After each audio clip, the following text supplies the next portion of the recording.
ঊনকোটি জেলা হাসপাতালের toilet, bathroom, ward room, হাসপাতালের বারান্দা, হাসপাতালের বিল্ডিং এর পাশে নোংরা আবর্জনা স্তূপ পরিষ্কার পরিচ্ছন্ন না করার ফলে হাসপাতালে প্রচন্ড দুর্গন্ধ ছিল। সাধারণ মানুষেরাও হাসপাতালে যাবার পর অসুস্থ হয়ে পড়ত। বিগত 1 বছর পূর্বে রাজ্যের মুখ্যমন্ত্রী মানিক সাহা নিজে জেলা হাসপাতালে পরিদর্শনে আসার পর মুখ্যমন্ত্রী নিজেও হাসপাতালের এই দুরবস্থা দেখে ক্ষোভ প্রকাশ করেছিলেন। পরবর্তী সময়ে স্বাস্থ্য দপ্তর ঊনকোটি জেলা হাসপাতালের মেডিকেল সুপারিনটেন্ডেন্ট হিসেবে আগরতলা থেকে ডক্টর রোহন পালকে বিশেষভাবে নিযুক্তি দেয়। দপ্তরের আদেশ পেয়ে 2024 সালের 27 ডিসেম্বর ডক্টর রোহন পাল ঊনকোটি জেলা হাসপাতালের মেডিকেল সুপারিনটেন্ডেন্ট হিসেবে যোগ দিয়ে শক্ত হাতে জেলা হাসপাতালের চিকিৎসা পরিষেবা থেকে হাসপাতালে সুন্দর পরিবেশ গড়ে তোলার জন্য বেশ কিছু সিদ্ধান্ত গ্রহণ করেছিলেন। প্রথমেই মেডিকেল সুপারিনটেন্ডেন্ট জেলা হাসপাতালের ওয়ার্ড মাস্টার স্টোরের দায়িত্বপ্রাপ্ত কর্তা এবং ওপিডির দায়িত্বপ্রাপ্ত কর্তাকে সরিয়ে দিয়ে নতুন করে হাসপাতালের সিনিয়র এক স্টাফকে দায়িত্ব দেন। এর ফলে মেডিকেল সুপারিনটেন্ডেন্ট সাফল্যও পেয়েছিলেন। যেখানে বিগত 7 মাস পূর্বেও জেলা হাসপাতালের টয়লেট, বাথরুম পরিষ্কার পরিচ্ছন্নতার অভাব ব্যবহার করা যেত না, কিন্তু বর্তমানে বিগত 3 মাস ধরে জেলা হাসপাতালের প্রতিটি বাথরুম এবং টয়লেট প্রতিদিন দুবেলা করে নিয়মিতভাবে পরিষ্কার পরিচ্ছন্ন করা হচ্ছে এবং রোগী সহ রোগীর আত্মীয় স্বজনরাও সুন্দরভাবে ব্যবহার করতে পারছে।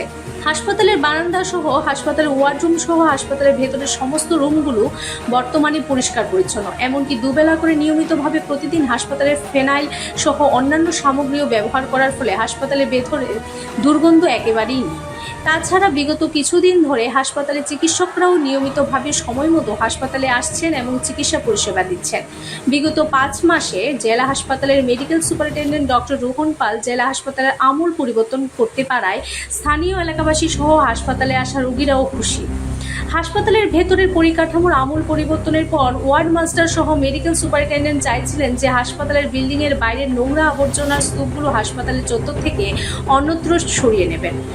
তার জন্য মেডিকেল সুপারিনটেন্ডেন্টের পক্ষ থেকে লিখিতভাবে জেলা শাসক, মহকুমা শাসক, পুর পরিষদের চিফ এক্সিকিউটিভ অফিসার সহ প্রশাসনের আরও অন্যান্য আধিকারিকদের সাহায্য চাইলেও আজ অবধি কেউ সাহায্য সহযোগিতা করছেন না বলে মেডিকেল সুপারিনটেন্ডেন্ট নিজেই জানান। বিগত 3 মাস পূর্বে জেলা শাসকের নির্দেশে মেডিকেল সুপারিনটেন্ডেন্ট হাসপাতালের বিল্ডিং এর বাইরে নোংরা আবর্জনা স্তূপগুলো গাড়ি দিয়ে অন্যত্র নিয়ে পরিষ্কার পরিচ্ছন্ন করা হলেও জেলা শাসক আজ অবধি সেই কাজ করানোর ফান্ড কিংবা টাকা মঞ্জুর করেননি। ফান্ড না দিলে নতুন করে মেডিকেল সুপারিনটেন্ডেন্ট কিভাবে আবার কাজ করবেন বলেও জানান। সাম্প্রতিককালে জেলা শাসক পরিবর্তন হবার ফলে আগামীকাল 9 জুন মঙ্গলবার নতুন জেলা শাসক প্রথমবার জেলা হাসপাতালে যাবেন এবং জেলা হাসপাতালে রোগী কল্যাণ সমিতির বৈঠকে উপস্থিত থাকবেন। সেই বৈঠকে নোংরা আবর্জনা স্তূপ পরিষ্কার পরিচ্ছন্ন করার ব্যাপারে আলোচনা করবেন বলেও জানান মেডিকেল সুপারিনটেন্ডেন্ট।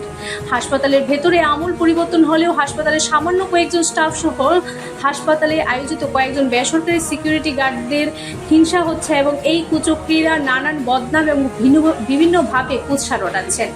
এই কুচক্রীরা শাসক দলের নাম ভাঙিয়ে মেডিকেল সুপারিনটেন্ডেন্টের উপর অপ্রত্যক্ষভাবে চাপ সৃষ্টি করছেন, অথচ হাসপাতালের বিল্ডিং এর বাইরে নোংরা আবর্জনা পরিষ্কার পরিচ্ছন্নতা করার ব্যাপারে এই কুচক্রীরা কোনো ধরনের উদ্যোগ কিংবা মেডিকেল সুপারিনটেন্ডেন্টকে সাহায্য সহযোগিতাও করছেন না।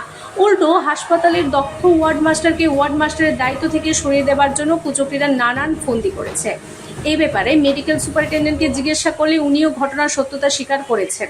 মেডিকেল সুপারিনটেন্ডেন্টের উপর চাপ সৃষ্টি করার ব্যাপারে মেডিকেল সুপারিনটেন্ডেন্ট অস্বীকার করলেও 9 জুন মঙ্গলবার দুপুরে উনি ওয়ার্ড মাস্টারকে ওয়ার্ড মাস্টারের দায়িত্ব থেকে সরিয়ে দেন।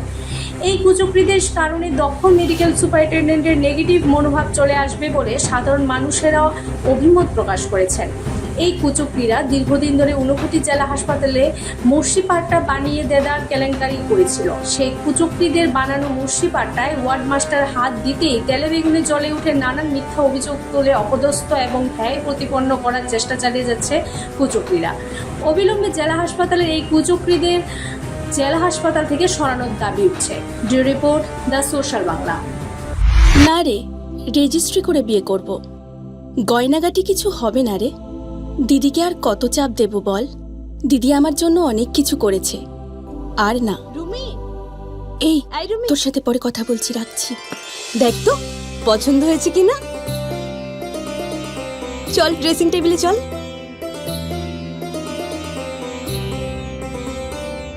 দিদি তুই পছন্দ হয়েছে? তুই নিজে বিয়ে করলি না, আমায় লেখাপড়া শেখালি, আজ বিয়ে দিচ্ছিস, মা বাবার কোনো অভাব রাখিসনি, আজ এভাবে সাজাচ্ছিস কেন? কোনো দিদি কি পারে না তার আদরের বোনের মা বাবা হতে? তোকে কি সুন্দর লাগছে। রাধাকৃষ্ণ জুয়েলারিতে চলছে বিবাহ মঙ্গল উৎসব। বিয়ের গয়নার প্যাকেজ মাত্র 1 লক্ষ টাকা থেকে শুরু। প্রতি বিয়ের গয়নার প্যাকেজের মজুরিতে থাকছে 15% ডিসকাউন্ট এবং ফ্রি ইন্স্যুরেন্স। তাছাড়াও জ্যোতিষ বিষয়ক পরামর্শ দেওয়ার জন্য আমাদের শোরুমে থাকছেন হস্তরেখাবিদ প্রান্তোষ ভট্টাচার্য, জ্যোতিষশাস্ত্রী, কলকাতা। অ্যাপয়েন্টমেন্টের জন্য অগ্রিম নাম নথিভুক্ত করুন রাধাকৃষ্ণ জুয়েলারি, উষা বাজার, আগরতলা, ধর্মনগর এবং বিলোনিয়া।